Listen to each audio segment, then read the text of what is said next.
$150,000 on the line, but most of them were first and foremost, we want that top 25. And as we get ready and jump in that plane for map number 3, let's see who's able to break the threshold.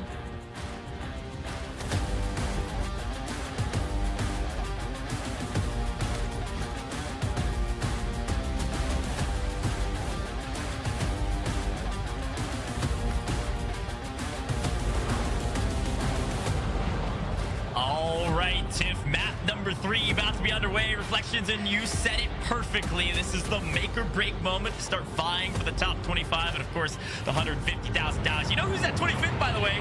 It's Symphony, back competing again for the first time since Verdansk, and in 26th is Crowder. I know they're good friends. Sim and Crowder go way back.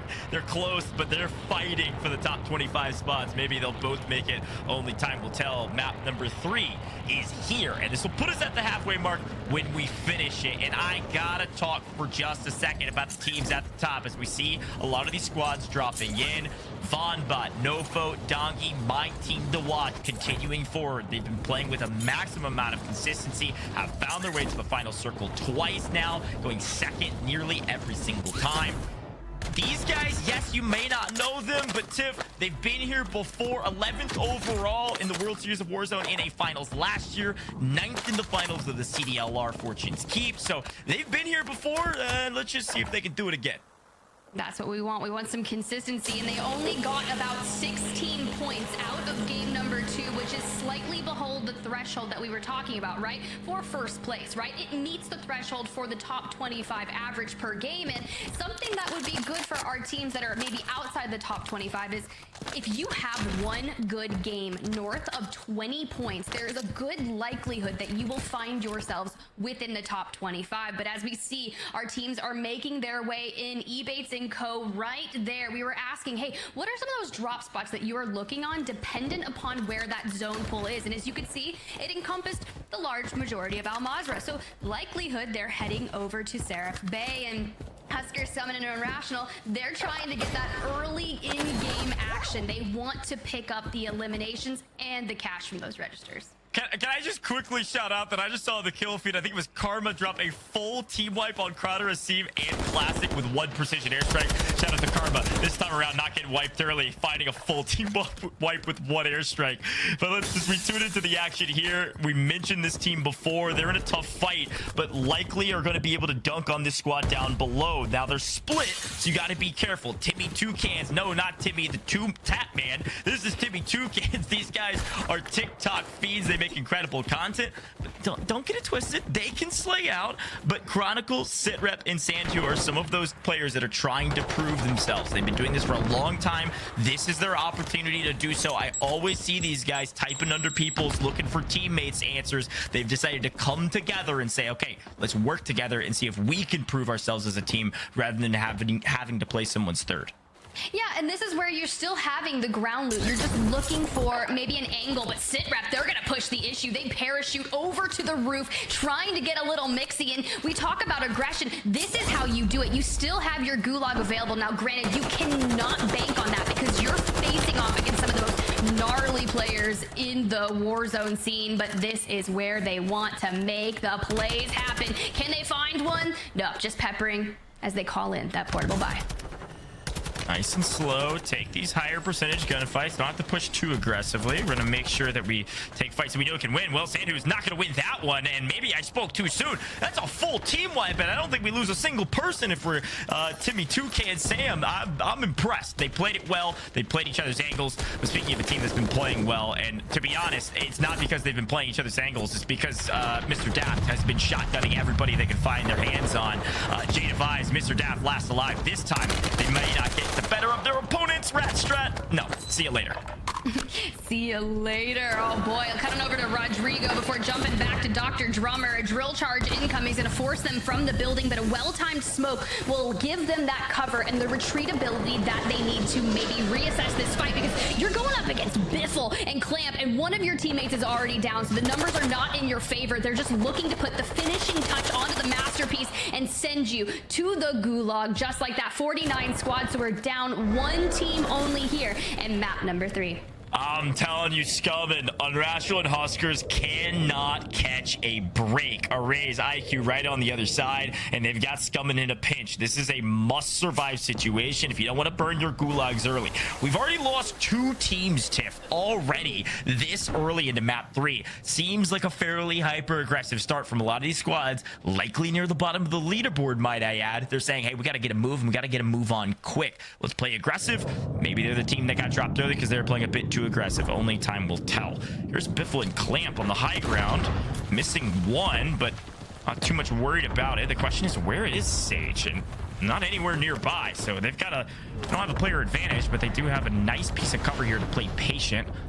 So you can see 2 teams moving in. One of those teams near the top of our leaderboard, if not at the top. TBE starting to creep in towards this fight. Maybe grab a little third-party lick. We'll see. Nice free cam shot, really showing the lay of the land, just living side by side for the time being. No reason to take a not necessarily a smart fight early on and throw your chances of making your way towards that end game, towards the multiplier. But just on the other side of IQ, Ryda, Scummin, it's 3-6 Tilapia, DZ, and Badges. Now they're waiting at the opportunity to make a push, but this is Scummin's opportunity to say, hey, let's get out of Dodge, because all the explosives are going to attract 3-6 Tilapia, because they're going to think, hey, maybe something's happening right now. Is this our opportunity? Well, take that on. Yeah, and again, 3-6 Tilapia told me when I was talking to him before the broadcast that they are not leaving each other's side. I mean, we're talking hip to hip, hand in pocket. We're staying together, not going anywhere unless all 3 of us are there next to each other in order to make sure we win. These are all pros. These are all high-level players. We can't just rely on gun skill to win this. We've got to play together and play as a unit. Speaking of a team playing as a unit thus far on the high ground, Authenticity, Invader, Finessing, looking for shots, and well, yeah, we'll take all those snipes coming in into the kill feed. You can see several coming in from Invader on to Nofo, might I add. So a couple free picks is a nice little boon when you're looking for early eliminations. Something we talk about often, Tiff, about these snipers is that not only are they nice to like open up a fight, right, to find a player advantage and then push the equation, they're also nice just to pick up picks from 500 meters away just to add to your kill tally so that you have something to multiply if you make it into the top 35 plus. Seems like that's exactly what Tommy's doing as he finds a nice down and full onto Chronicle. But we've seen this push here. We've seen a fight from TBE before. They were pushing Royalize in game number 2. Yomi comes in with the vehicle, and just like that, Sandu dead and dead. Sit rep now the last member for the squad back into Al Mazrah, floating in. And by this time, with Circle 2 kind of closing in, there's not going to be a lot of safe areas for that regain. As we take a look at our dead or alive tracker, a lot of teams full up in the game thus far. And you've talked about teams that you want to keep your eyes on, or teams that are looking to break that threshold. Goj, anything that you're looking at in particular, because Crowd is full yeah, that precision airstrike from Karma apparently sent him not only to the gulag but apparently to the lobby. Yeah, yes, that's tough seeds. You get wiped by one precision airstrike and then lose your gulags potentially, or are unable to regain. Man, I love you, Crowder. You're gonna have to battle back in the second half of this tournament. Certainly still possible. And again, that's the fun part about today, Tiff, is we're gonna keep an eye on the bubble teams, and we're keeping an eye on who's gonna walk away with that $30,000 first place prize. But TBE is looking in true form at the top of our leaderboard, clean, all 3 up, a couple team wipes early. They're gonna be setting up for their end game now. They're worried about consistency more than anything. We had a little kind of practice tournament, shout out to Zlaner, that we did a couple days ago, and that team won. TBE won against some of these World Series of Warzone squads. They did it with a massive banger map. This time around, they want to make sure that they have some consistency so they don't have to rely on some 60-65 point game. Yeah, it can get really scary. We saw it happen in the qualifiers, right? Now, granted, had they not had such a big game for map number 5, I'm talking, you know, Frozone, Desmond, Nico, they were able to win those open qualifiers by 0.4 points. That's the metric that we are working with here. We're talking decimals that will get you the difference of a potential more $1,000 in your hand. And, you know, free cam shot showing us fire. That's going to be Ken's H-May. And looks like TBE has set their sights on the all-lady squad for their next victims. But if H-May can get brazy like we saw in map number 2, we got to be a little worried here. I don't think TBE is too worried. We'll see. I think the Jaws theme is sounding in their ears, and they are hunting for blood.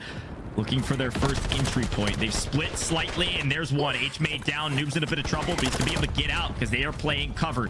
TBE is moving like the Bulls in their championship run. I'm telling you, Tiff, they are playing each other's angles perfectly.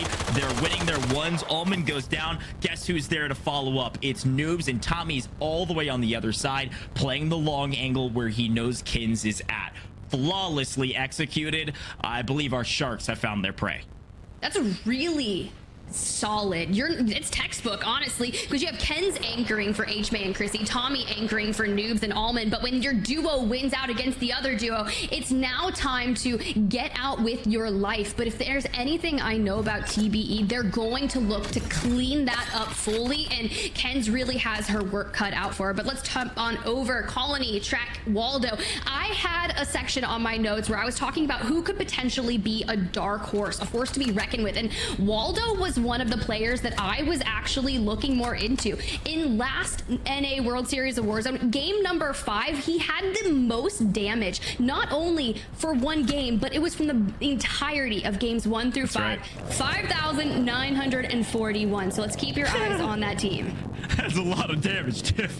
That's a lot of damage. Well, I think they got 9th or so overall last year, and they're currently in 8th. So looking to do a lot of the same, hopefully improve their odds this time around. But hey, we see Z Smith on the hunt, slowly working our way up some of this verticality on the side, working our way to our new POI. No one really in sight. Now, they don't know that necessarily unless they've popped a modicum of different UAVs and such to get some information. But we'll keep an eye on that team. That's dangerous squad to watch, and so far they've been just a little lackluster, but all it takes is one good game to get right back into the mix. Total of 6 games, by the way, and in the past we've played 5. Qualls was 5, and IQ would love to increase their odds here with a quick pick from distance, especially because this will likely be a team wipe if he's able to do that. But yeah, Tiff, I mean, it's funny, I was looking at the cutoff from the qualifiers, only 5 games, might I add, so 41.8 was the score to make it to the next round. And if you look at the average per game, that was like 8.36 points. So you're looking at about 50 points was the cutoff if you played 6 games on average to make it top 25. That's going to be our kind of litmus test if you're going to make it to the stage 2 finals on our bubble. It might be around 50 points. So keep that in mind when you're thinking about 6 games. You need about 9 kills per game, if not a little bit more. Not bad math there, Goj. I'll leave all the math to you. Nofo, Dongi, and everyone going off in the kill feed, as well as a lot of teams, specifically Juju and De Niro, where Natasha is kind of looking down the sights. Uncivil Queen was one of, if not, I believe she was actually the 2nd lady to finish the Orion camo grind when MW2 first dropped. I think Gabby, actually one of my friends, Mrs. Kerfuffle, was one of the first one to finish it, but still a true grinder in nature, and it's really cool to see them here competing. But Joewo and co are having a little bit of issues because look who's coming in. Iceman, Isaac, Exact, Lucky, Shamu. I'm telling you, this is one of those teams that just hasn't built up a ton of chemistry yet, but has potential to potentially do really, really well, right? They just need things to go their way. Iceman Isaac is a fantastic IGL, knows the game forwards and backwards, upwards and upside down, can play all the different ways to play the game with controller, keyboard, or mouse. It doesn't matter. Man can do it all. A fantastic mind for the game. The question is, will the skill be put on display today? So watch out for that team. They could start sneaking their way up the leaderboard, but they need a big game to do it. And speaking of big games, here's our squad. We've been watching them all day. Tiff, I'm still eyes peeled and keeping an eye out for this Vonbot Dongi squad. A fun team to watch, an underrated squad, and they are proving their worth with every single moment. From patience like that to find the snipe and the airstrike to clean it up, to the highly aggressive plays that they're able to make. That's the key to being a good Warzone player, is when do I go full throttle and when do I play incredibly slow? Always full throttle. No, I'm just kidding. Don't be like me. Be like Dongi. Have the survivability in your life. When people say play your life, they really mean play like Dongi, because that man is just living the best here. And to find that kind of vengeance against Foreign Jace, who in map 1 was popping off, taking those opening snipes, well, now you're getting sniped. Yeah, and that's the thing too, like when you think about the snipers is we want picks, like any number of kills you can find along the way, even if you're not you know, doing anything else. You're just getting a pick, you're wiping them with a precision airstrike, and then they just buy them right back. It doesn't matter. You're depleting the team's resources on the other side, and you're adding an overall kill tally to your score. Now we're finally seeing eBates, Z-Smith, DJ Moss finding some kills on main stage. There goes Blastity. Shout out to Blast. He's great kind of head in the Warzone scene. He's been there for a really long time, but hasn't found too much success today either. Orange Jace would like to see some revenge if he's able to do so. This is a tough fight to actually push because you've got cover. You've kind of got this net trap set up. You can see Vonbot on one side, Dongi on the other. This is tough. Now there's a lot of teams around them. You can see team 1 coming in 11-3, ton of squads around. So if they were to all pinch around the same time and everybody's kind of looking for those third parties, you could likely see this 28 squad, this Nova squad, go down fairly early. I think they know that, Tiff. They're trying to push the equation. They're trying to wipe at least one of these squads to give themselves a bit of reprieve. Vonbot able to grab 1 knock. Now we just need 2 more to follow suit, but with the majority of our players holding that self-res, their ability to collapse in, and Vonbot takes so much damage, does go down, but the self-res is there, but it's not going to be enough. Mayapo, Autorize, and Foreign Jace able to turn the tides against them. They split up just a little bit. Now, I don't know if you caught that when the smokes were dropped. Autorize was hanging back just separate. So when the team starts to push in on them, Autorize was able to sandwich and put the pressure on them from the back.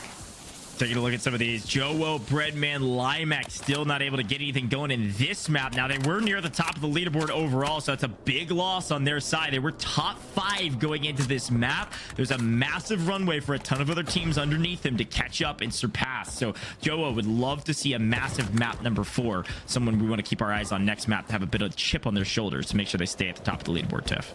Ooh, but I mean, we've had so many conversations surrounding Z-Smith, eBates, and DJ Moss, and our goal today is to see some teams that obviously deserve to be in that top 25 and how they can carry on from the momentum from the quals going forward as we approach that global LAN final. But it all starts here, and a name that keeps coming up, Gosh, is Mr. Daft, and that broadside that keeps coming out at the hands of him, and it's kind of scary.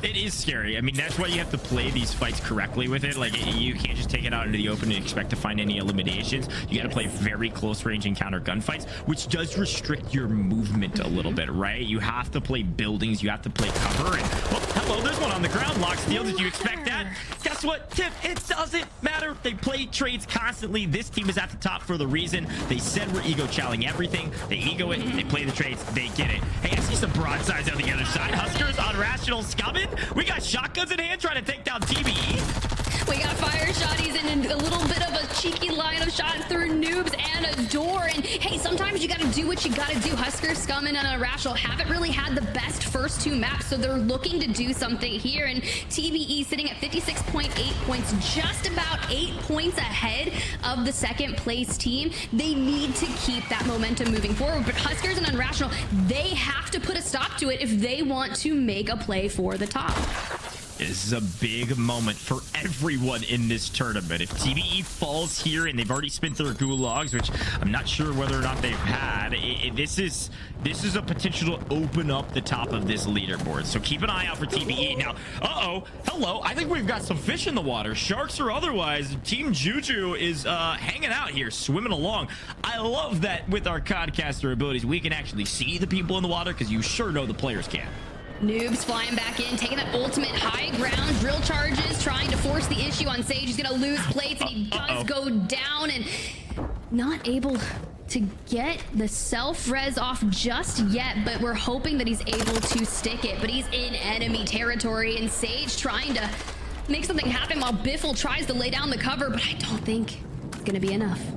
This is a tough fight. Take a look at where the circle is at. We've got several teams here on the edge of zone. TBE has made their way back to stabilization, and they're inside one of the largest buildings. Huskerrs on Rational have found the other, and it looks like Sitrep and Chronicle are trying to find something. They're a little bit out in no man's land. It's going to be a tough kind of rotate, but there's a couple teams trying to sneak in the bottom floor. Now, this is one of those moments we talked about early in this tournament, Tiff.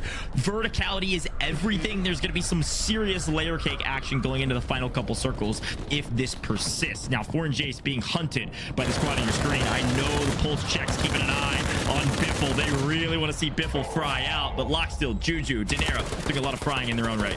Hey, living up to everything that they said, we are not scared to chow anything, but we got your map 2 winners on the screen. Aydan, the connoisseur, the man who warms up with the piano to try and make sure that he can keep everything fresh for game, trying to position themselves well here, because we look towards where that zone is pulling. This entire fight that we are witnessing in front of us is going to have to move towards where Juju is kind of setting up to make a play and get ever so much more closely into the zone, but people are going to gatekeep them for real. This is not a fun area of the map. Yeah, keep an eye out for squad 36. That's the squad on your screen currently. Classic Pain, 30mg, Zepti. This is a fun one. Classic Pain was doing some dirty things with the sniper earlier. They've had some success, limited, albeit in some past World Stories of Warzones and CDLRs or otherwise. This time, Zepti and Classic Pain are working together. Heading in 30mg, they would love a big map here. They've got an okay position. Now, no high ground, but they are just inside the circle. You're going to see Zlaner try to rotate in. Likely not find a lot of success, but likely has that durable gas mask. If he's hanging out there that long, taking that big of a wrap to stay alive, going to be able to hang out in the gas for much longer than a traditional one. That, and you can kind of daisy chain gas masks as well. If you don't have the durable, you can stack up 2 normal ones. It's not as good as the durable, but I would rather have something than nothing and just buy it a little bit more time, because we're down to 24 squads left, 59 players. So a lot of people missing from this. As you can just see, Almond gets laid out. Noob's going to be able to hit the res though, so long as no one pushes them, or maybe a rogue PA hitting through that upstairs door. But I think they've got the reset now. As the rotation come through, let's take a look at Clamped Sage as they completely envelop Wag and Picnic. So that's unfortunate for them. We know Nickel probably already went down prior. A lot of fights going to be on the edge of zone. I'm keeping an eye out for the center of zone. Team 14 is Sabos and Mr. Daft. Keep that team in your mind. They are center of zone and they are hanging out. But, you know, on your screen, 30mg looking for a pick. Almost finds it. Nice trade from Zepti. They trade back and forth. Classic Pain's going to have to play cleanup. Trashman is here, and no, not quite able to take out all of the trash. Does find a few, though. Unrational, keeping things alive. Scum and Unrational Huskerrs. I'm a bit worried about them, but they look like they've stabilized here in the third map.